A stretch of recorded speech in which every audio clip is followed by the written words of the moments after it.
And hello, here we go. The Downward Facing Spiritual Spiral podcast. I'm thrilled you're here today. My name, of course, is Eddie Cohn, host, creator, producer, editor, aficionado of the Downward Facing Spiritual Spiral. And you're in for a wonderful conversation. Today, I welcome Joanne Gerstner to the show. And first off, thank you so much to my friend Matt Derry, who suggested I reach out to her. And she's just fantastic. She's so accomplished. I have to read all the different accolades, different sort of things that she's involved in. Joanne, first of all, she can be found on Twitter at Joanne C. Gerstner. She's an award-winning multi-platform sports journalism. She also works at the School of Journalism at Michigan State. But she's an author, researcher. She is the co-leader of the sports journalism program at Michigan State. Her work has appeared in the New York Times, USA Today, ESPN, the Detroit News. She also wrote a book, Back in the Game, which was honored with the National 2017 Clarion Award for Best Nonfiction. It focuses on youth, concussions, and sports, and it's aimed at coaches, athletes, and parents. And in 2019, Governor Gretchen Whitmer appointed Gerstner as a commissioner to the Michigan's Task Force on Women in Sports. She's written about the Olympics, women and men's soccer, the French and U.S. Open, obviously the NBA, the Stanley Cup. The list, tennis, golf, the list goes on. So it's a wonderful conversation. I felt very lucky. It was one of those talks where I could have spoken to her for hours because if you didn't know already, I love sports. I think my cats and sports and music are sort of at the top of the list, So we talk about the NFL, how COVID's impacted the NFL and the NBA, the bubble. We talk about contracts, Adrian Wojnarowski, and I wonder if, him talking about contracts all the time, is that really good for our society? We also talk about equality in sports, men and women. We talk about salaries. We talk about LeBron James. And I also was really fascinated talking to her about athletes and their lives post-career and just a lot of the depression that they go through trying to sort of figure out what they're going to be doing with the rest of their lives. So honestly, it's a wonderful talk. Great way to end the year. I'm not sure if this will be the last podcast. I have a hunch it will be, although I have an episode swirling around in my head that I want to record, but not sure I'll have the time to get there. So you can find Joanne on Twitter at Joanne C. Gerstner. You can just type in her name, Joanne Gerstner, in Google, and you can find her. Find her book, find her website, find all of her articles. She's really intelligent, a great talk. And yeah, I'm sure you'll absolutely love it. So you know where to find me on Instagram and Twitter at Eddie Cohn. Please say hello and tell me what you thought about the show. I would love to hear from you. Ask me any questions. I'm a musician. I just released a new song. You can find it on Spotify, iTunes. Head over to eddiecohn.bandcamp.com. You can buy it there. I have a new music video, which you can watch at iameddiecohn.com. A lot of stuff going on, writing a book, still recording podcasts, producing music. So there you go. Again, thank you, Matt Derry, for recommending Joanne. She's just amazing. Thanks, Joanne, for listening and being on the show. And always thanks to you for listening, supporting, and being a part of the Downward Facing Spiritual Spiral podcast.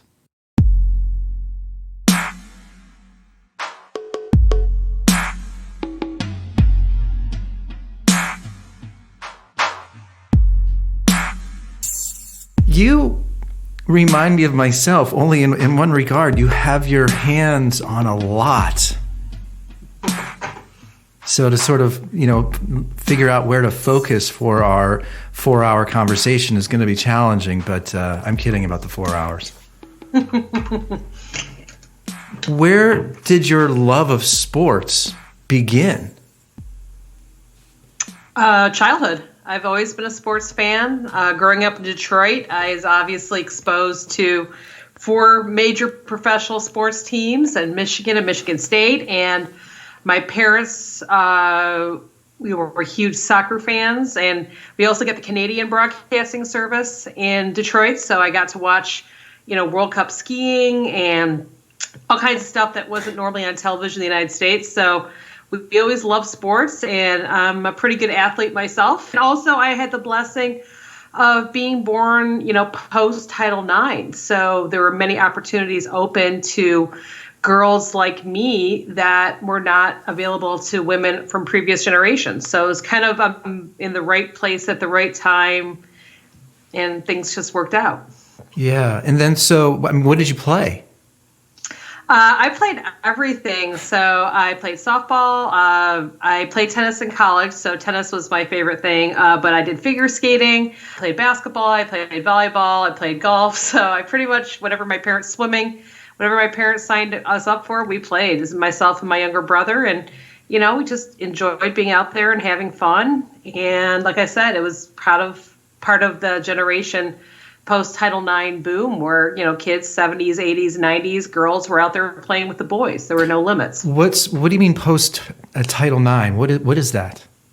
Well, Title IX is a revolutionary law passed in 1972. It's actually an educational act that ensured that girls and boys in public school settings have equal access. So if a boy was given access to an art class after school, the girls had to be in it too. And that opened the doorway for sports because a lot of school systems offered a wide array of sports for boys, but not many for girls. So that brought about girls being able to play basketball and to do swimming and to play tennis and all the things, that we see today and take for granted. You wouldn't have had a Mia Hamm, you wouldn't have had a Lindsey Vonn, you wouldn't have had a lot of the women, even a Serena Williams. You would not have had this conversation of the vitality of women being both athletes, but also sports being part of your childhood without Title IX. That opened a lot of doors. Wow. And I'm just curious because I didn't know any of that. I didn't know about Title IX. How did you even become, because I'm sure as a kid, you were not investigating. The internet probably wasn't around. It wasn't around. We're probably about the same age, I'm just guessing. So, it's like, did you have experiences or did you want to try out for something and you couldn't? Or, what made you interested in that area? Well, obviously, as a sports writer, in my professional career, Title IX is one of the central tenets of a lot of discussions around high school sports, about access, about coaching, about, are the facilities for the female athletes the same as male athletes? And we've seen the fight for equity go all the way up to the very top now with the women's U.S. soccer team fighting for equal pay and equal facilities and equal per diem as the men. So this fight is on all levels. And as a female sports writer, obviously, knowing what the laws are and understanding the impact of Title IX. Title IX is one of the most sweeping laws that has been passed probably the last 50 years that impacts U.S. education and equity. So it's a pretty big deal. Yeah. Well, I'm thinking something topically, but let's actually go back to you for a moment. At what point did you ever think about playing professionally, or did you know going into college that you wanted to become a journalist and sort of go down that road? Well, no tennis player that ever attends college usually turns pro. So that's the sign from God. And I was not that good. I was good enough to play and I enjoyed it. I'm only 5'6", and I got destroyed in college. I've got no shame of saying it. I was playing women that are 6'1", and the wingspan alone. I can't generate the same torque on a serve. I'm not a condor up there at the net, but I enjoyed what I did. And I've always known I want to be a sports journalist. I can tell you there's things back to fourth grade where I said this is what I want to do because I come from a family that has journalism in the blood. I've always been a really good writer. I've been very verbal from a very young age, and I love sports. But more importantly, I grew up in a town of Detroit that had women as sports writers covering major things. So I never knew a world that did not have women as bylines in the newspaper. I never knew a world that didn't have women on television. So I had no issue with seeing myself as someone that could follow them until I got to college. And I had some very well-meaning professors who said, you do understand that women don't really do this job. Like, what do you mean? Well, you're going to go through a lot and maybe it's not worth it. And maybe you want to cover politics or do something else, but are you really sure you want to do sports? And I was like, yeah, I want to do it. And, I've been very lucky that the women that came before me, I'm like in the third generation of female sports writers. So, mid to late 70s was the first crop, second crop in 80, third crop 90s, so you can kind of chart, we're still relatively new in the profession. Our oldest people are in their 60s. Those women all reach back and it's like, hey, Christine Brennan from USA Today, if you need a mentor, come talk to me. So I was very lucky to have the right people around me to mentor me, but also I'm really good at what I do. I'm an excellent writer. I know my stuff. I work hard and I really make an effort to try to be fair in my journalism and talk about the issues that I think are important. So I've been doing the right things, but I've also had the right doors open for me. And I'm very conscious of that.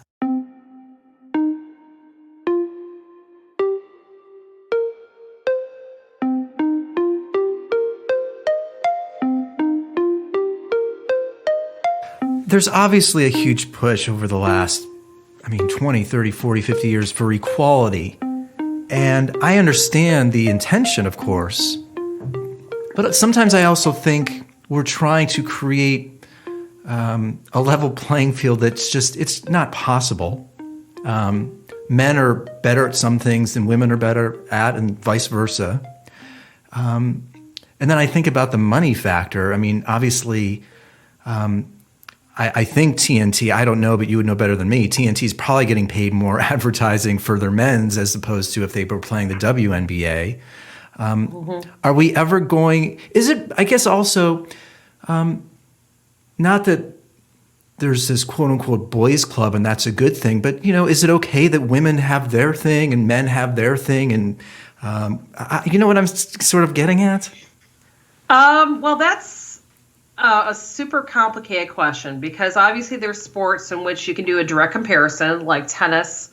There's Roger Federer and there's Serena Williams. Roger Federer and Serena Williams make the same amount of prize money when they win Wimbledon. The check is the same when they're handed to them. So we have prize money equality, but in terms of advertising, it might not be the same. So, Serena might make more from Nike, but Roger might make more because he has, Lindor, the Swiss chocolate maker. So, when you see direct comparison, but obviously when you break that down further, areas such as golf, the men make more than the women. That's just the way it is. WNBA versus the NBA, same thing. But you also have to keep in mind the economies of scale.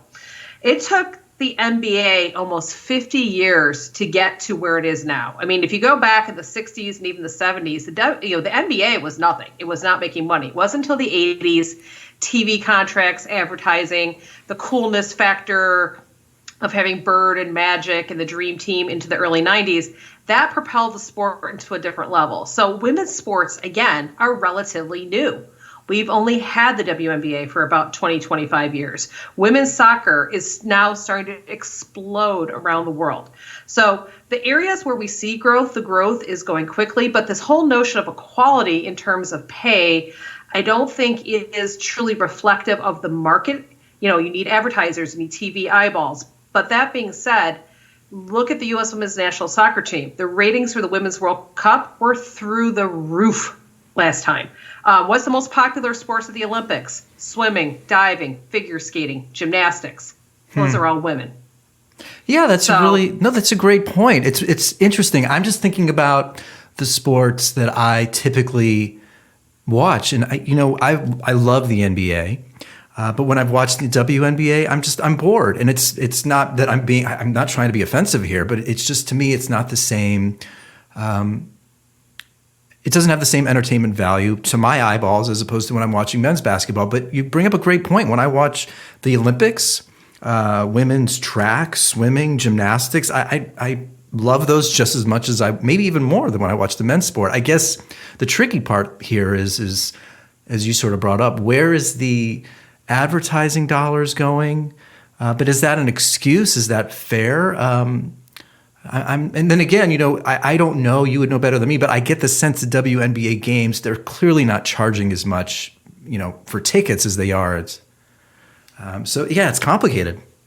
Well, it's super complicated. And the other thing that I really think you need to also think about is your conditioning. You are used to watching men playing basketball.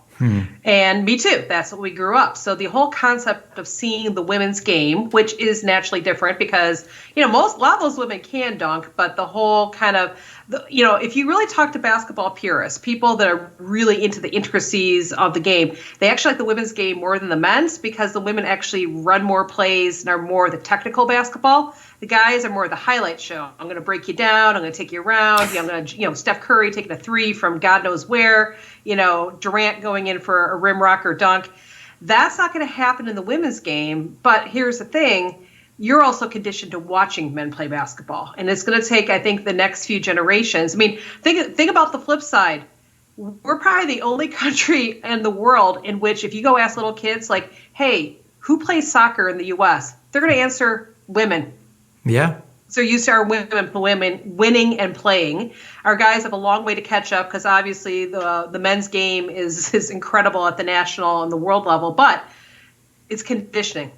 And we have come a long way from allowing our athletes to be big and strong and amazing because back in the day, think of how it was. The most successful female athletes were tiny, super feminine, almost to the point of being like Russian ballerinas or figure skaters or divers.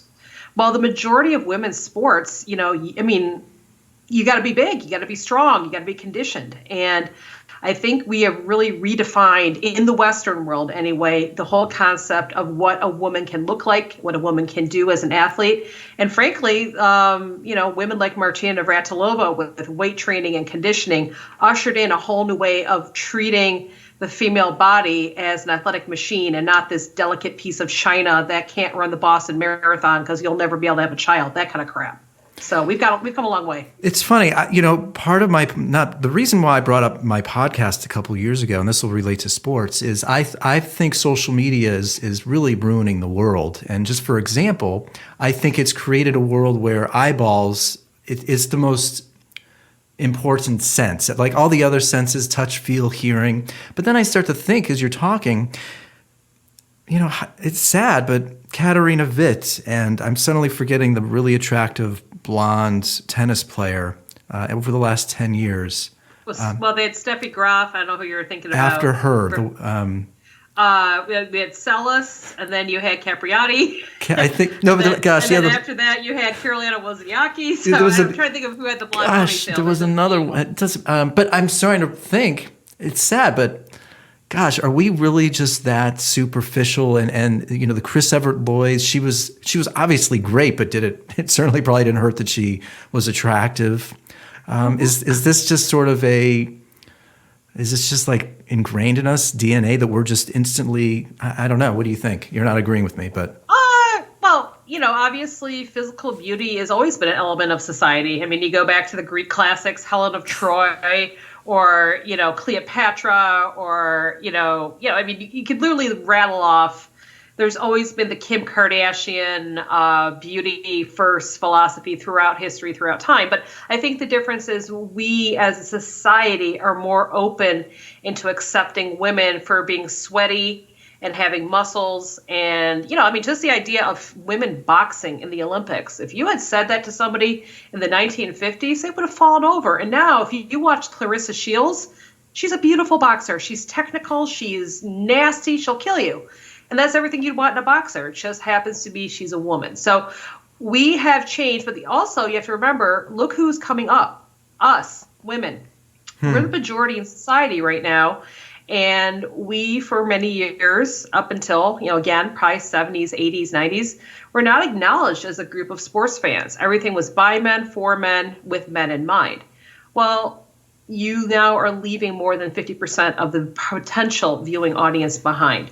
And, Serena Williams is beautiful, and there's no reason why people should take anything less than that. She is both feminine. She is an amazing athlete. She's a successful entrepreneur. And, oh, by the way, her trophy case will outlive us all. So I think we've changed a lot. And the good news is I see progress. But I'm not ignorant to say that the WNBA will be equal to the NBA. That's not what equality is. Equality is getting what is fair, the market, and frankly, not having denigration happen when every single time a female athlete makes a statement of power. I mean, look at what's happened at Vanderbilt with that amazing woman who's been kicking, extra points and stuff like that. The amount of guys that have come out on social media, to your point, to say absolutely dumbass things has been historic. And here's the crazy thing. These jackasses who are ripping on her that, oh, she's going to get crushed and women shouldn't play. A, she is an elite level college athlete. She's 6'2", right, in fantastic shape.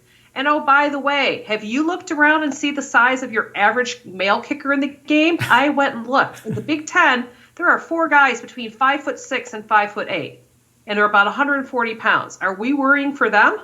I think we have some people that are needing to be dragged into the modern world. But the good news is this: I don't waste my time on them. Yeah. Because there's enough people in the real world with me. Yeah, it's weird. It's almost like it's like guys sadly need this place. I used to watch these shows on HGTV where the guy would say, "Oh, it's my man cave," and it's so sort of archaic and pathetic in this weird sort of way. And I bet a lot of men are worried because the locker room is probably where they can just be, masculine and ridiculous. And the idea that a woman is in there invading their space probably really pisses them off or threatens them.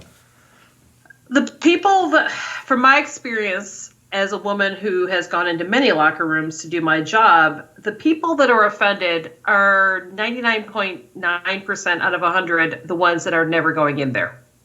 I've never had any problems with any athletes. I've never had any problems with any coaches. And the people that are telling me that I'm immoral, indecent, or whatever else they want to throw at me are the ones that are never doing my job, don't know what it's like, and are casting their own frameworks of religiosity, toxic masculinity, or whatever else you want to put on there into that. And you just learn to ignore the ignorance. And, a locker room is the least lovely place on the planet. It's stinky. There's people cutting off, bloody ankle wraps. People, screaming because they're frustrated. But that's back obviously pre-pandemic, that's where you talk to people. You talk to people after something happened. And I have always been treated with respect. And if anything, I think the ignorance of people that want to project whatever their sick fantasies are of what I'm doing in there or the athletes are doing there will never have any bearing to reality because they don't want that reality. So, you just kind of like, okay, that's cool, and just move on. It's just not worth wasting your time on. At some point, though, because I think you're a professor now at Michigan State? Yes. So I'm curious, I'm not trying to get any dirt here, but is it just, did something, not necessarily something happen, or is it just, did you eventually just want to get out of that journalism world and being in the locker room and moving on to? I still do it. Oh, so you still do it. Okay, so what are you still doing? Give me some examples, or what? I didn't realize you're still. Well, for example, today I'm writing 3 stories for the U.S. Olympic Committee on different athletes preparing for Tokyo. I write for the New York Times, so I pop open to different locker rooms. I'm doing a bunch of different stuff on features for different magazines. So I'm still very much in the game. Okay, so the transition to teaching at the university. What are you teaching over there? I'm doing both. Okay. Yeah. So basically, I have 2 full-time jobs. So I have my writing career, but I also, in terms of sports journalism, I'm helping build the sports journalism program at the Michigan State School of Journalism, and we've got a ton of students that want to get into the business, whether it's play-by-play or multimedia, or doing social media or team relations. So I created classes. We have a study abroad to Paris and Rome that I created. And, we've got a great team of people. And, we've got a lot of students that are coming here to learn sports journalism. So me doing the job in the real world helps me in the classroom because I could talk to them about exactly what I just did and kind of almost do like a live autopsy. And we do the real. And that's my whole thing is, books are great. I love textbooks, but I'm going to teach you the real. I'm going to teach you the stuff you need to know. We're going to do it for real. So we cover Michigan State athletics. We do stuff for the community, about community sports. And obviously now during the pandemic, we've been telling a lot of stories about school systems that are struggling because, Friday nights, the Booster Club makes a lot of money at the gate, for scholarship funds or to help kids that maybe don't have access to shoes, to compete, things like that. So, there's a real impact of sports not being in our communities the way they used to be.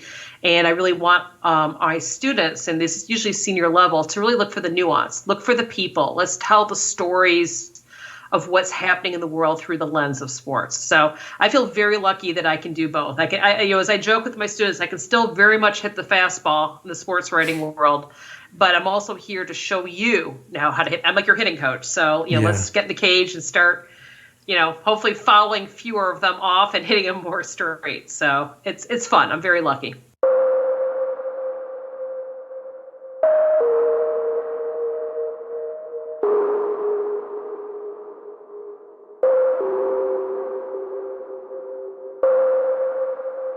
There's something that I wanted to ask you, and it's kind of bothering me. Don't worry, nothing that you did.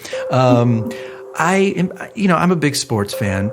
I lean more towards basketball. Football I'll watch during the playoffs. Same with baseball. And there's something that's bothering me. Like this, I can't even fathom. Similarly to you, I still feel very lucky that I have my health. I have a job. But I know that what's going on right now is ripping this country apart. And we're not going to get into details. And then when I opened up Twitter and see Adrian Wojnarowski saying, Anthony Davis just signed this $180 million deal. And the NFL is still going right now. And it's sort of like, it kind of, to me, I'm sorry, but I think there's some major hypocrisy here. And I don't want to get too much into the COVID thing, but I can't, because I know it's easy for some people to say, oh, well, they're testing and they're being cautionary and, they had the bubble in the NBA.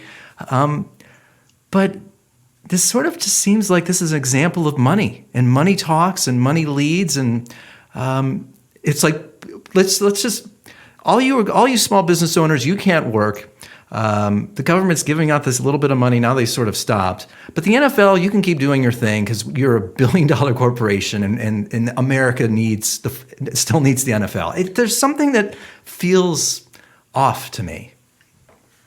Well, the argument the sports leagues will make back to you is, well, we can be a source of comfort during a time that's crazy. We're entertainment. We can, like the NFL obviously is not in a bubble. So they've had some, look what happened with Carolina. I mean, we can go through all the teams that have had massive COVID issues, but, the NBA, the WNBA, and the NHL did really well.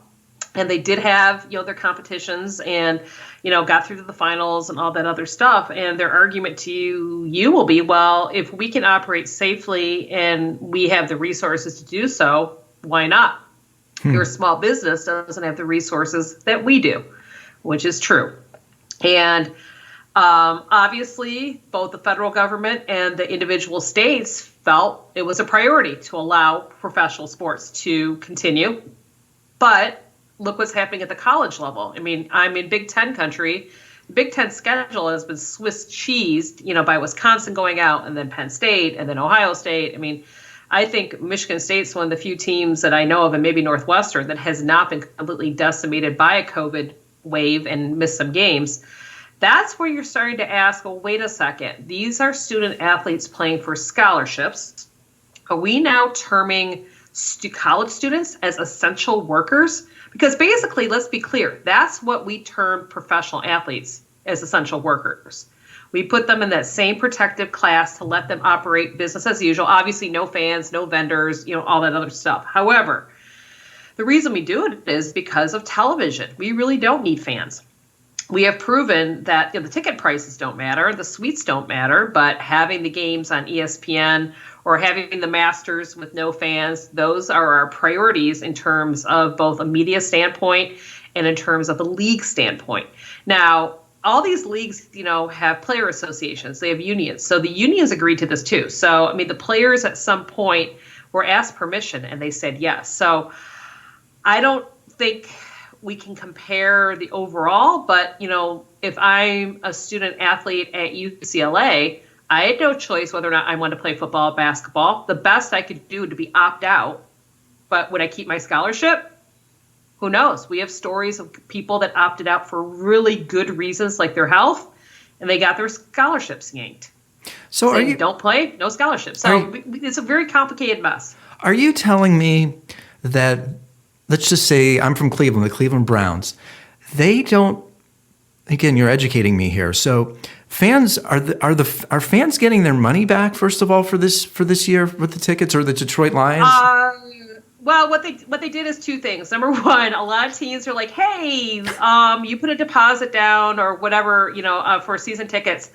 If you need a refund, we'll give it to you. But how about we just hang on to it for next season? And that way you're all set. Yeah. And so basically because of that, and I guess the majority of the money is coming from advertisers or corporate box or corporations. So I'm sure they need the money of the fans, but they can get by easily with whatever they're getting from advertising. The TV money dwarfs anything you make in the stadium. Seriously. I mean, it beyond dwarfs it. And it's both the local TV revenue, the national TV revenue, and, in terms of, the TV networks, they want the revenue. I mean, look at the hit that CBS and TNT took by not having the NCAA basketball tournament. That's almost $1 billion right there. So you just can't go snap your fingers and invent a sporting event. NBC took a bath with no Tokyo Olympics. That went down the tubes. And then add in the other things like the World Series and the Masters and the Stanley Cup playoffs. And can you imagine if the world had been normal, having a Lakers, NBA finals, in the wake of the year of losing Kobe? That would have been just, insane. Yeah. But so they're trying to get as much as they can out of a diminished pie, but it's it's limping along. Let's put it that way. It's there, but it's not the same. Do you think though that athletes should get this much money? And I guess my question, in addition to that, again, I'm a big basketball fan. I'm from Cleveland. I love LeBron James. But I didn't really like watching the bubble. It just, to me, like, fans add that certain nuance, that energy. It's hollow without the fans, and you can pump up as much fake noise as you want. But I'm wondering if this is, were the ratings for the bubble at the NBA, were they lower because of the quotes on jerseys, or were they feeling the same way that I felt, where it felt flat? Is this going to ruin relationship between fans and sports? I don't know. You don't think so? I don't think so. I don't. And, you kind of bring up some different things. So when you bring up the money issue, when people bring this up, I say, hey, Eddie, your employer is willing to sign you to a contract for $176 million. Are you going to say, no, that's way too much. I don't deserve that money. That's the economy of scale. That is the money they're dealing with. So, frankly, if they don't want to be paying that money, they're not going to pay that money. So that's kind of. Let me ask you though. Yeah, what is the point of Adrian Wojnarowski reeling off these contracts on his Twitter feed? I mean, like, I don't know what good does that do? What harm does it do? Well, I think psychologically it may do harm, and then in fact, well, it may actually create other agents of other players then saying, "Oh, well, this guy Tristan Thompson got." I'm just throwing out numbers. 80 They all know. No, they all know. Well, then, but what is it doing? I don't know. You don't think it's a big deal? Having covered the NBA for 10 years, I guess I'm used to it. I don't think it's a big deal because, number one, that's what guys get paid. And number two, if you at all are an agent worth your salt, you already know what the team's salary cap is, what the other contracts are, and what you're dealing with. And, I think the NBA in a lot of ways, if you look at the demographics of who's watching what, The NBA is probably the best positioned of all the sports because it skews the youngest. NBA does well with highlights. NBA does well with connecting with that crossover of entertainment, hip hop. LeBron James, is a mega superstar across many realms. Baseball doesn't have anybody like that. I mean, God bless Mike Trout, but most people could not pick out Mike Trout if he was walking around downtown Cleveland outside of the ballpark. NHL is still very much a fringe sport. I mean, it's huge here in Detroit, obviously, with the Red Wings, but, the majority of North America is not like Stanley Cup finals are not must-watch TV.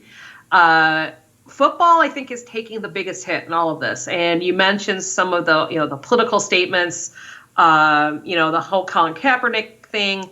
There's a lot of things hitting football right now. And, you've got a lot of really, if you think about the difference between the NBA and the NFL, NFL is very traditional, kind of stodgy, a lot of really old guys owning teams. They're very risk adverse. Extremely risk adverse. The NBA, on the other hand, is willing to change their jerseys at the drop of a hat. They added music. They've really embraced culture, pop culture, much more, which has put them in connection with a younger audience. Baseball skews the oldest for an audience, and baseball is in trouble too because people are like, I don't have 4 hours to sit here and watch a game. And the real seam heads that I know will also argue the whole datafication of baseball has removed a lot of the random elements. Like if you're constantly shifting your infield and outfield to match a spray pattern that your computer came up with, okay, well, you're going to get the out, but the randomness of funky stuff happening and the pitcher's throwing 100 and, it's the game has almost, the technology, to your point about how technology changes things, the technology, I think, has hit baseball the hardest. And I don't blame people for using it. I mean, if I'm a pitcher, a really good pitcher, I want to know where people are hitting my stuff, so I don't throw it there. Understood. But our sports leagues are pretty much, I think, maxed out in what they can do for revenue. Only so many people are going to watch TV. Only so many people are going to buy your jerseys. Only so many people can fit in the stadium. So where do you make more revenue? And for some of the leagues that will be going overseas, can you take China? Can you, get people in Europe interested in the NBA more? That's why the NFL has been going to London. They're trying to expand the pie, or to Mexico City. And, some of it's greed, but some of it is straight up their corporations here to make business. I mean, sports is business. That's all it is. I mean, we love it for all the good reasons, but bottom line, they got to make cash money. And that's what it is.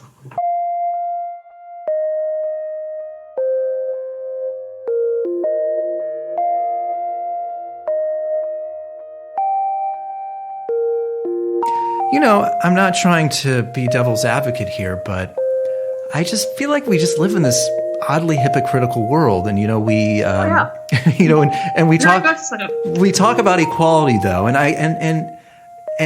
I'm thinking about Daryl Morey and the whole NBA story in China, and Black Lives Matter, and they're wearing these jerseys, but the reality is that when it came to China and what's going on there, everybody shut up. And I just read an article in the New York Times today where because of the trade deals that Donald Trump signed with China, they were going to make significantly less money. And then we have the pandemic. And guess what? China's revenue over the last year, because of what's happened with the pandemic, went up by, I don't even remember the percentage, a huge amount. So there's just a strange sort of, I guess I get frustrated. I love basketball, but we talk about these problems, inequality, jobs. And then when I see Adrian Wojnarowski just bringing up one last time, $180 million deal or something, I just think there's something wrong here.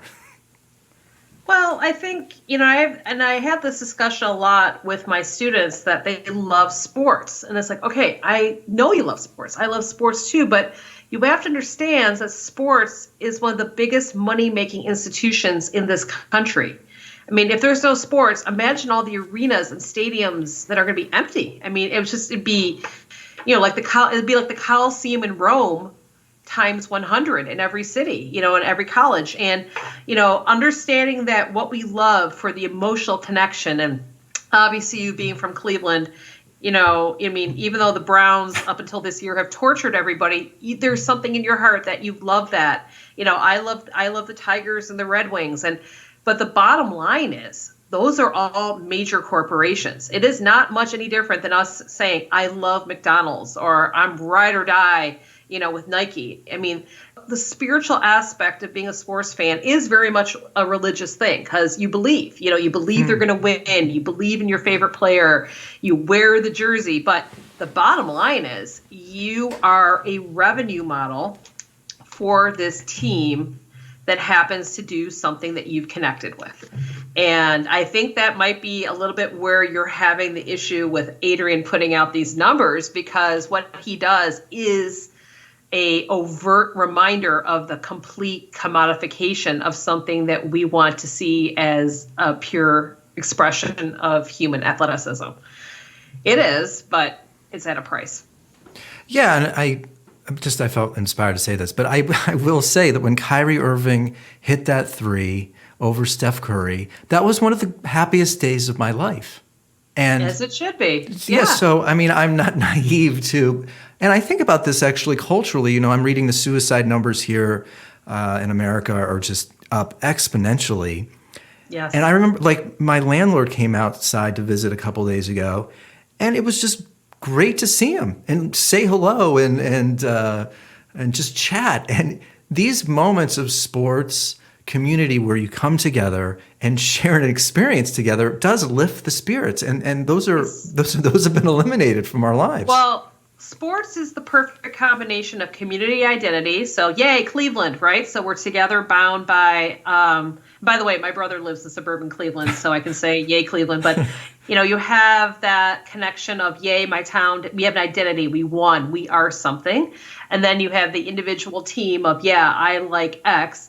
And then you have the more personal statement of like, this is what I love and this is what I stand for. So there's a lot kind of, coming from Detroit, if I wear it, the old English D hat, that means something around the world. Now, granted, half the people think it means M&M, which is fine. I have no problem with that, but it still means something. It's almost like my labeling of my identity. And if you think about all the other things that touch your life, from music to, television programs to cultural things, going to a museum, nothing touches you in the same place as sports.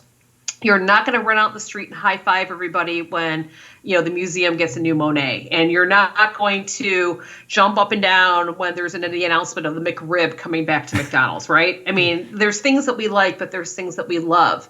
And think about how we pass down, God knows, especially in Cleveland, the sports lore, the names of all the stuff that's happened in Cleveland and, taking my talents to South Beach, all that stuff. And then obviously the good stuff that's happened. That's part of our social DNA more than anything else.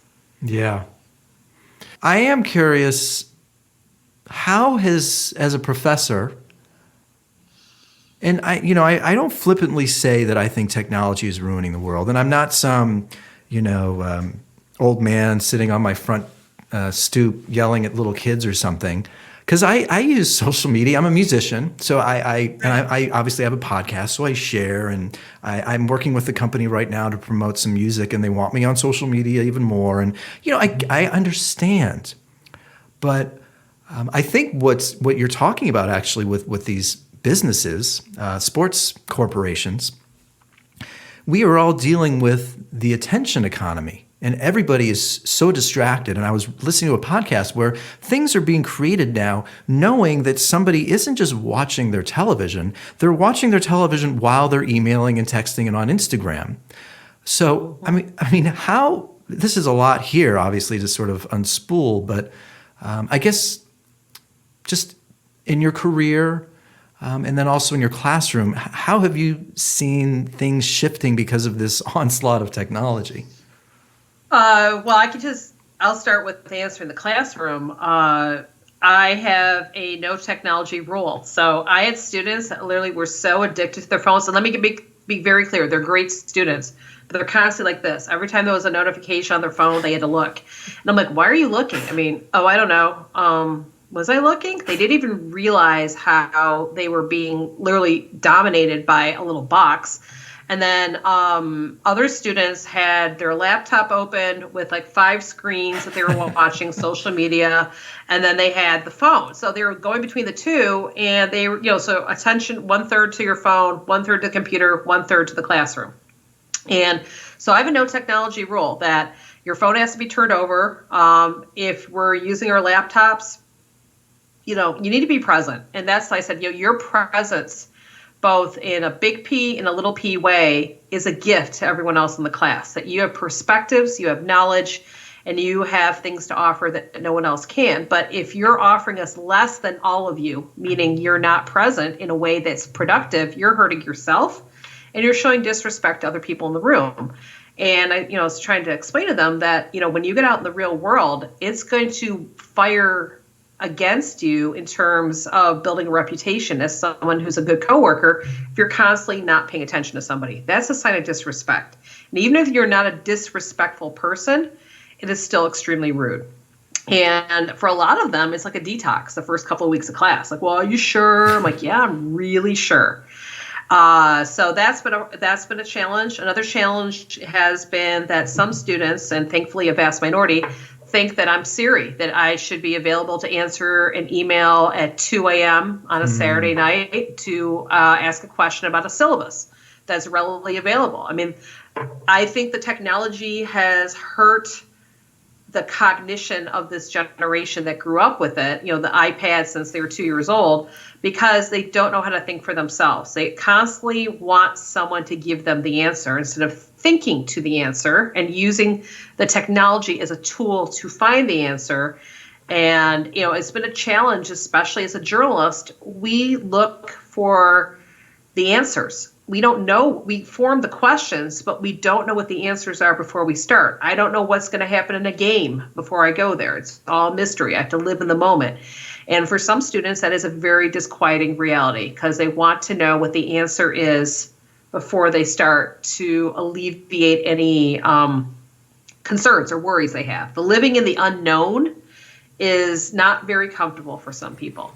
And the other thing I will say is the attention spans I find are really challenging. And I know I teach live, but I have colleagues that teach, with what they call asynchronous or, a video blocks of classes. You can tell how long a student will be watching a video based on metrics that we can see. The majority of the students in some classes will only watch the first 3 minutes of a 10-minute video. Yeah. That's all they got. I mean, I think this is the biggest problem, for years. I think it's a hijacking of the human brain. I mean, this will eventually connect over to concussions because I know you wrote a book about that. But before I get there, you brought up thinking for yourself.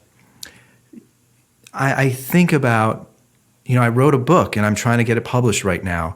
And it took me 3 years, but it wasn't 3 years of writing. It was about a year of writing, then taking 6 months off away from it, and then going back to it and being like, oh, well, that sentence is terrible. I need to rewrite that or rework that. Or those moments where you read an article or I watch your presentation in class and actually don't say anything, but leave and think about it. Those moments of thinking and contemplating what I read or digested, they are now being uprooted by likes and Facebook and all these notifications. And I don't see a happy outcome out of this. It's hard for me to see how you can navigate that culturally. Well, and think about the other thing that I just see on a college campus. And again, I have great students. They work hard. I'm not the guy from The Simpsons, old man yells at cloud type of thing. Right. But I really see how they constantly have stimulations. They walk into class, with their headphones on. So they're not even walking outside without music on. And for most of them, their music is so loud, I can hear it like from 5 feet away coming out of their headphones, which is like, wow, that's not good for your ears. But they live in a world where I'm completely in my own safety pod. Like if I'm listening to music or of course listening to music and with my phone out at the same time, I don't have to acknowledge your presence. I don't have to notice that something's wrong. I don't have to, notice, wow, it's really pretty. Look at that tree. Isn't that amazing? I mean, it's amazing how inoculated they are from the world. And when I have conversations about this, because journalists, we have to be trained to notice things. You have to be present. You have to have a keen eye. And, and I do this with some of my beginner students. I send them out, obviously not now during the pandemic, but, in the good old days when we met in person, I would send them out and say, hey, interview, go find someone at random, ask them 3 questions and come back. And something simple, and they come back. And I said, okay, so what color was this person's eyes? I don't know. What kind of shoes did they have on? Well, I didn't look. How tall were they? I don't know. I said, yeah, but didn't you talk to them? You didn't notice it? No, because we're so used to almost like taking everything away from people. And some of them get really disturbed when I ask that question. Like, well, why would I notice what color someone's eyes is? Like, well, because you'd be paying attention and looking them in the eye with respect when you talk to them. When then they come back, well, I don't like talking to strangers. Okay, so it's like a social cognitive development. And once we work on that and get over it, it's like, oh my gosh, I make them write down one thing they noticed on the way to class. And I don't care if it's big, small. And one guy's like, I noticed there's like a girl that sits on the bench in the same place every time I come to class. And I notice every day this week she's been eating Doritos. I'm like, great. That's awesome. You connected with something. And I said, how did you notice the Doritos? It was the weirdest thing. I smelled them. Good. Yeah. Thank you. But before he didn't do that. So it's kind of like plugging them back into the world. And I'm definitely not anti-technology. It's just I'm worried that we're using it to numb ourselves from being in the world. Yeah, I guess my last point, and then one other question, I'll let you go. It's weird. I can't obviously prove that generations now are less intelligent than 20 years ago, but I think there's a certain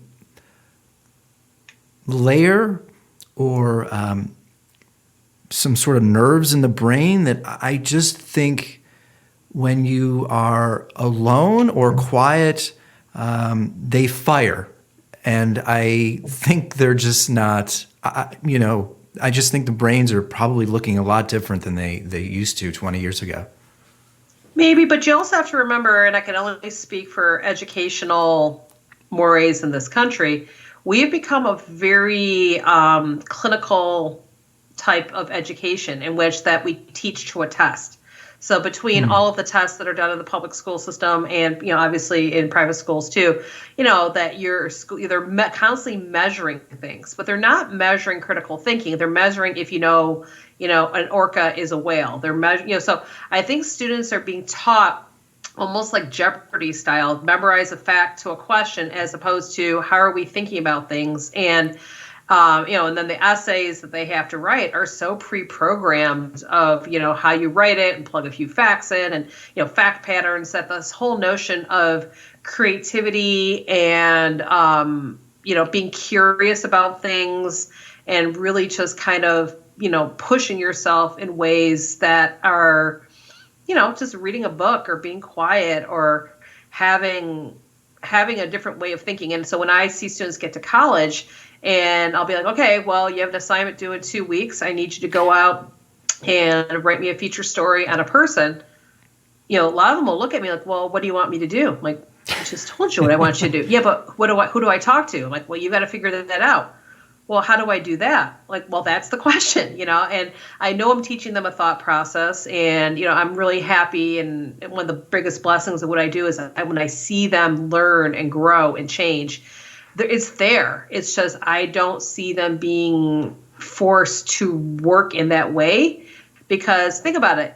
Schools are judged by test scores. So it's in their best interest to teach students to think that way so they get a good test score, so the teacher can get a raise, or the school can keep their funding. So, we've kind of set up a system that is very draconian and it's empirical more than, we're cutting the arts, we're cutting music programs. I mean, that has to have an impact on the brain development, or at least the neural paths of how we learn.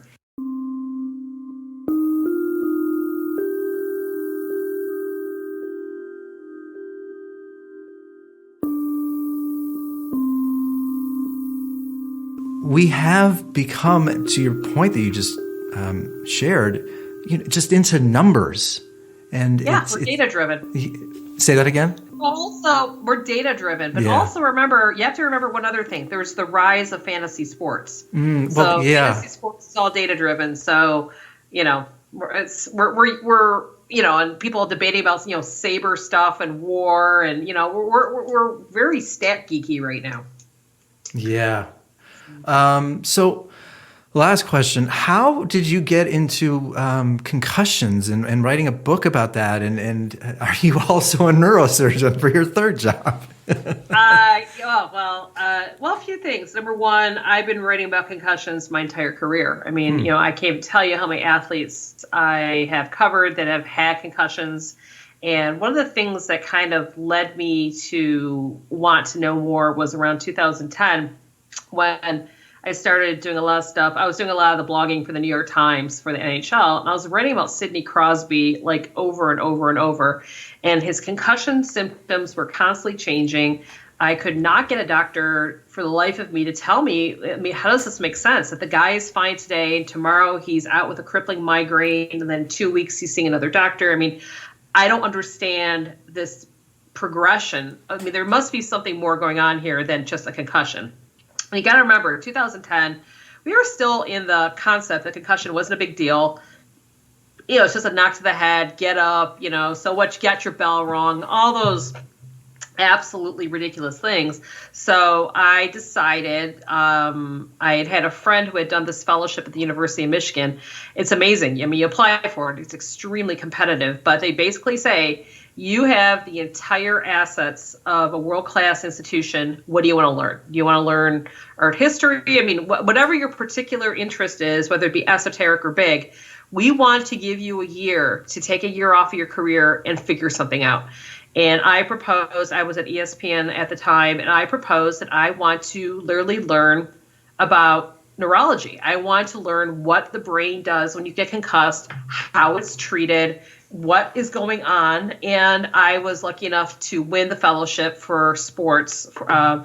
It's called Knight Wallace. And my proposal was that I get embedded with Neurosport, which is basically one of the best and the first neurology services for athletes. So I was in this clinic, nearly every day, and I watched patients from 7 years old all the way up to former Pro Bowl, Olympians, you name it, come through, and they all had completely different concussion, symptoms. I mean, some of them, you have concussions. Others were much more subtle. And the whole notion of a concussion lasting 6 months is not true. Your concussion heals. Physically heals in 7 to 14 days. Everything after that is something called post-concussion syndrome. And that's when you start getting the migraines and the sleep disturbances and sensitivity.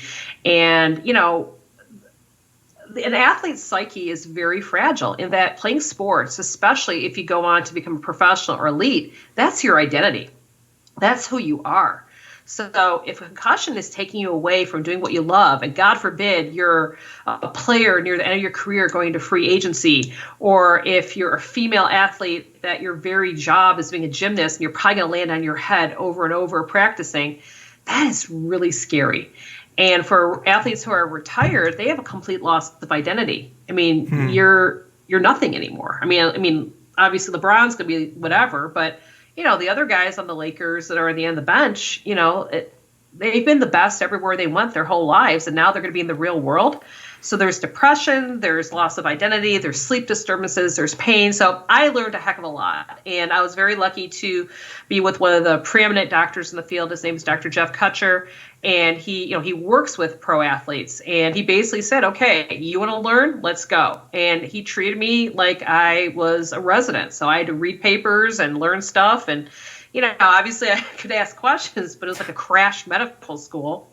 And from that, I really decided there needed to be a book for parents, because at that time, the concussion discussion, around 2014 was all the NFL athletes, the movie, the book Concussion, the lawsuits, things like that. But there are more kids playing sports in this country than there are guys in the NFL. And what about all these kids who get hurt? And there's very little research on pediatric neurology, in terms of concussion. So with the help of Jeff, we decided to write a book talking to parents and coaches about how to deal with this and how to bridge the gap between the parents that were saying, I will never allow my child to play football because it's too dangerous, versus the parents who are like, well, I played football and I had 15 concussions and I'm fine. Toughen them up. Right. There's a middle road. And it's been an amazing journey since then. I've been around the world literally talking about this issue, both talking to neurologists about the need to communicate better with the public about what they know, talking to coaches about why we shouldn't be doing the Oklahoma drill anymore in football, and why girls that get concussions are different than boys. ADHD elements. I mean, it's so complex. And I feel very blessed that I've been able to walk in a world that is super complicated, and I am so far from being a neurological expert. It's not even funny, but I know enough to be dangerous. And that has let me bridge the gap between the world of sports journalism and the world of neurology and the world of sports, and have that intersectional conversation in a lot of different ways. Wow. How hard is it for athletes to make the transition from their sport to the real world? I was thinking of like the Delonte Wests, and I know that's an extreme example, but, right. And again, I'm using the money example only because we live in this world where money is sexy, and it's assumed money's power. Yeah. And it's assumed that if you have all that money, these women, men are happy and their lives are great. So I am curious, I guess my last point here before I let you go, I guess I sometimes feel like, I'm an artist, and it's fucking hard to make millions of dollars. It's hard to make $100,000 a year writing. I mean, all these newspapers are closing. I think as a result of technology, I promise I'll get back to the sports athletes pro their career. But I think because of tech, journalists are losing their career. People don't want to pay for music anymore. And now with COVID, the movie industry is shutting down. I mean, I know they're back in sort of production. I think making a living as an artist now is almost impossible. And so when I see these salaries, it is sort of re-emphasizing the glory of money. So I guess back to my original point and question, do you have stories, or is it really hard for athletes to make that transition from the sports world to the real world? Yes, it's terribly hard. And you got to remember, there is a vast majority of athletes, at least at the Olympic level, that can be extremely successful and not make a dime. So like archers, bobsledders. I mean, there's people that work their butts off. Paralympians, there's people that are amazing and they're literally funding their own careers. I mean, I do a lot of work with writing about Paralympians, and, one bike for them is $9,000. Wow. And that's what you need. I mean, you need that carbon fiber bike to compete. And yet no one's coming to say, hey, here's your check for $9,000. So depending on the sport, I mean, I've done a lot with figure skating. It's not uncommon to hear about families that have taken out 3 mortgages on their house to fund the coaches and the training. And a pair of skates, $2,000, and a new competition costume is $1,000, and the travel to Vienna for 4 people for a week of it keeps adding up. And the really sad part is you can be extremely successful and then it ends. It ends. And then what are you? And there's a lot of, I've talked to enough Olympians that they go through a significant depression. Because think about it. You've spent your entire life working for one thing. And now it's here. And what if your 4th place finish is the best you've ever done in your whole life? Like you were amazing, but you're in 4th place. We don't give a crap if you finish 4th in the Olympics. You're never going to get mentioned. We don't even mention people that get silver or bronze medals. We are gold medal or bust. And then you take other people that maybe had a cup of coffee in the NBA or made it to the G League or played in AAA baseball. They were the best person on every single team they played on. They were awesome. And now, see ya. And they might have incomplete educations. They might have had reading or emotional disabilities that were never addressed because, let's not bother X. He's going to go to the NFL, so he's not going to have to learn this. And then the bonus round is, what about the damage that's been done to your body from the sport you played? That if I play at the University of Michigan, play football, and my knees keep giving out 5 years after I played, but I didn't make it to the NFL, Michigan's not going to pay me to have knee replacements or ACL surgery because I'm done. Yeah. So they're left with a lot of identity issues, physical issues, and the assumption from the public, oh, well, you play in the NBA, you must be rich. Really?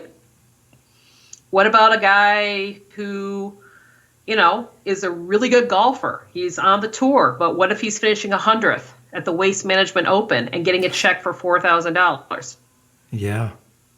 But the whole thing is, look how we elevate athletes. Like, oh my gosh, you're a pro golfer. That's awesome. Yeah, well, it is, but look how hard he has to. I mean, and especially the sports where if you don't finish in the money, you don't get paid. The pressure is horrible. At least, if I'm in the NBA and I'm sitting on the very end of the bench for the Pistons, I still get a paycheck. If I'm the worst player on the Cleveland, I won't say the Indians, the team formerly known right. as the Indians, I still get a paycheck if they lose 162 games. I get nothing if I lose, hardly anything if I lose in the first round of a tennis tournament, and that wears on people. So then they're done. Their career is over. And then who are you? Do you go to coaching? Do you leave it all behind? And, it's really hard. Now, I will say this. The U.S. Olympic Committee, from what I know, and I think the NBA, too, they really started some focused programs on helping people transition. Like, let's have the conversation.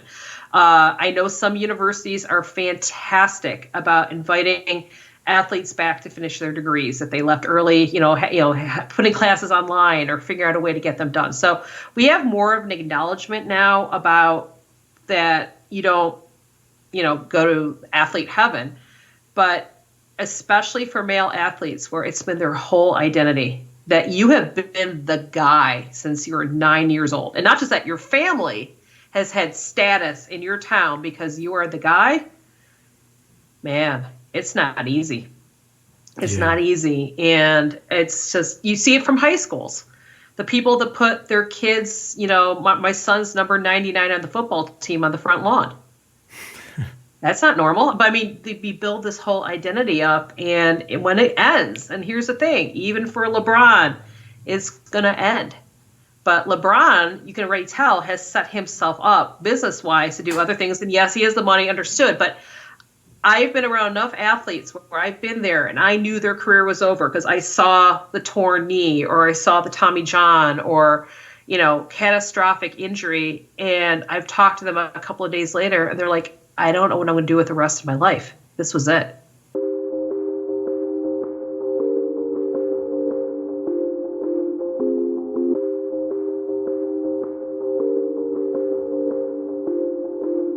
I think it's very similar. You see the artists on stage for 2 hours and you think that they've got the greatest life ever, but you don't. I mean, I've done limited touring, but I know people that tour much more extensively than I do. And it's really freaking hard and challenging. And it's not that glorious world. I mean, sure, there may be the Stings and the Bonos that are taking private jets everywhere, but that's not the majority of how they're actually functioning day to day. Well, it's an artificial life that they lead. I love being a sports writer because I get to see the circus and then go home. I get to leave it behind. And one of my discoveries during the pandemic has been the Korean band BTS. I've gotten really into BTS. And they have really opened up their lives on YouTube, really showing the stress of, physically performing for 2 hours, how they're exhausted or they're hurt, or how, one guy cut his foot on some piece of metal that was on the stage and was really, it was in trouble, or it's just the anxiety of constantly being surrounded by people wanting something from you or the pressure. And I really appreciate that about them because a lot of times we only want to see, the phrase that comes to my mind is nobody wants to hear about the labor pains. They only want to see the pretty baby. And especially for things that we escape to, we don't want to hear that the things aren't awesome because we want someplace to escape to with them. Like if I go see U2 for 2 hours, I want to be in U2's world. I don't want to hear that Bono's, depressed or the Edge, his back's killing him or whatever. I just want to see the glory. And especially with sports, we're watching people at the very peak of the human body, acknowledging that they're anything but that mentally, physically, and emotionally. is devastating. And to your point about Woj, in your mind, like, well, that guy's making 147 million, so everything's got to be good for him. I don't know. Is it? Yeah. I think I have to He's human. I have to bring up my last point. LeBron James, I just, in everything that we've sort of talked about, I think he's superhuman. That's just beyond really no injuries other than 2 years ago. And it wasn't, obviously life-threatening or anything like that. I mean, he came back the next year, and just to handle kids, social media, Cleveland, Miami, back to Cleveland, LA, businesses, Hollywood. I think this man could do anything, and I don't know if it's him, his team, combination.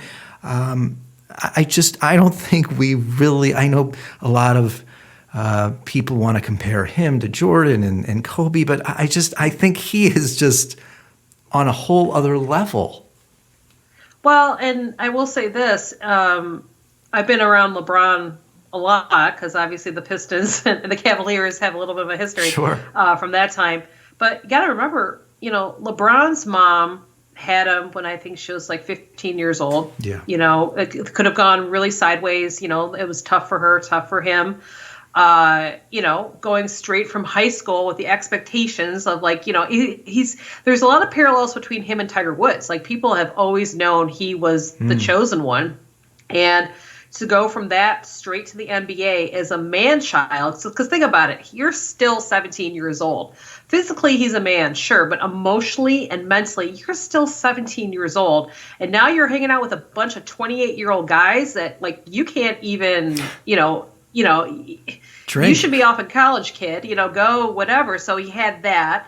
And then the pressure of being in Cleveland. And then the whole concept of growing up, in a very, challenging way of, basically growing up in the NBA and then making it all work. I think the one thing I know about LeBron is he has had a very strong, loyal, and true group of friends around him since the start. And you always see the same people around, and they have his back, he has theirs. His wife and him have been together forever, and she really seems to be a rock for him. And LeBron, he's not perfect, but he has a stability to him. Jordan obviously was awesome on the court, but he was a mess off the court. Yeah. There was a lot of drama going on, and I don't judge, but it's just the truth. And Kobe, Kobe was amazing on the court, but let's not get it twisted. Some really crazy and bad things happened off the court, like Colorado and some of the other things. So LeBron has gone, to me, in its totality ahead of both of them, because he has not only kept it together and won and all the other stuff, but I look at all the stuff he's done off the court, from the school to opportunities he's building while he's in the NBA. Because Magic's done the same thing, but he did it when he got out. Right. LeBron's doing it real time. Yeah, and I guess it's amazing.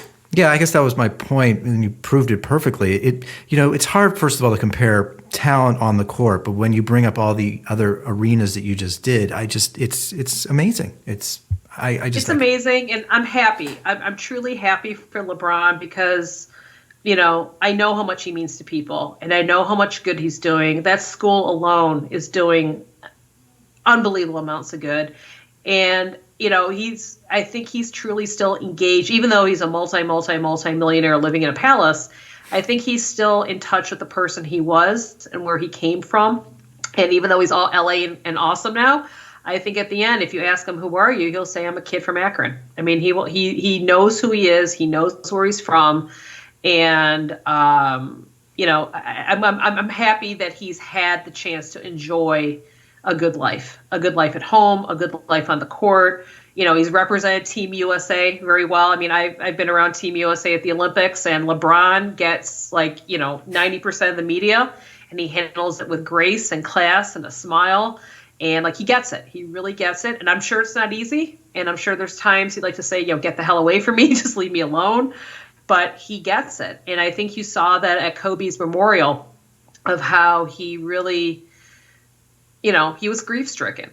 but he understood what his role was at that time, both to represent for Kobe's family, but also for Lakers fans and the NBA. And he stood up and was a leader. And that's something you can't teach people. Either you embrace it or you don't. And he does. Yeah. I could talk to you for hours, but I know our time's limited and I don't want to keep talking to you. There's so many, to me, sports sort of has a strange cultural, it fits in and it brings people together and it's interesting. It mirrors it, but it doesn't. But it's also, it just has this strange, I have a lot of curiosity to the way it fits into our society. So, yeah. Well, a lot of people think it's the last true religion we have in American society. More people before pandemic obviously attended sports on the weekends than they do go to church. Yeah. And sports is the cultural fabric that holds us together. And also, leave all the political protests behind. More people identify as sports fans than do political parties or political, causes or religions right now. So, it's tribal. It's tribal. It's primal. It's regional. It's saying that you're a Laker fan when you live in Cleveland versus saying there's a lot of nuance to saying you're a sports fan.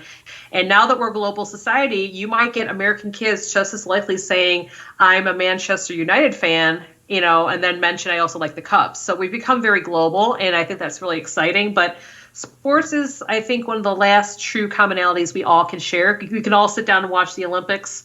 We all can sit down and watch the Super Bowl. I don't know too many other events that we do that anymore. Yeah. So, go sports. The Bachelor, The Bachelorette. I've never watched The Bachelor. Me neither. So I'm kidding. I was Bachelor free. So I was trying to pick. I've never watched. Just trying to pick a ridiculous show that people seem to be obsessed with. Well, Joanne, I appreciate you taking the time. This will go live it'll go live next week, but it means a lot that you spent it. This was great. Yeah, absolutely. I appreciate it. And anybody that comes recommended by Matt Derry is good in my books. So cool. Yeah, I've known him since high school, since probably we were like 12. So yeah. So are you from Menor or Willoughby, or where are you from? No, I'm from originally from Shaker Heights, and then we moved to Pepper Pike. Okay, because my brother lives in Chardon. So okay, yeah. And Chardon won their first state title since 1995 this year. So big deal. That is a big deal on the east side. Yes, they went 12-0. And almost blew up the world with excitement. So that's Matt always gives me crap about my brother living in Chardon. And yes, they have like 5 feet of snow on the ground already. So it's all good. But yes, I'm aware of the Pepper Pike and Shaker Heights of the world. And actually, I think Flip Saunders was from Shaker Heights. Yes, if I remember correctly. So yes, because I went to Flip's parents' house. But if people want to find you, not on social media, but like if they're interested in hearing more about journalism and sports journalism, where would you suggest they go? They can go to my website, joannegerstner.com, or I get a contact on there for email, or they can reach out to me on Twitter. So Joanne C. Gerstner. So I hide in plain sight. I guess also though, like any books that you would recommend if there was somebody out there that was interested in getting into sports journalism, something you would suggest they read. There's a series it's an anthology that comes out each year. It's called The Best Sports Writing in America. And it's just an amazing collection of stuff. But I would read that. I read everything. So I read, stuff that's in Esquire. I really like reading S.L. Price, formerly of Sports Illustrated. I read a lot of stuff. So, but I'd say probably the best American sports writing. Like I said, they've come out every year, so you can just pick a year, and it's just a great cross section of stuff. Cool. So, but I read everything from Hemingway sports writing up to things, on the Ringer. So I'm all over the place. But I'm very much a reader. So I encourage my students and everybody just, there's no such thing as what I recommend. Just go get it and read it. Cool. Start some read. Yeah. Awesome. This is great. I really appreciate your time. Absolutely. Yeah. Okay. Well, thank you. I wish you luck. And if you need anything else, let me know. Thanks, okay? Joanne. You got it. Cool. Thanks. Bye. Okay. Bye-bye.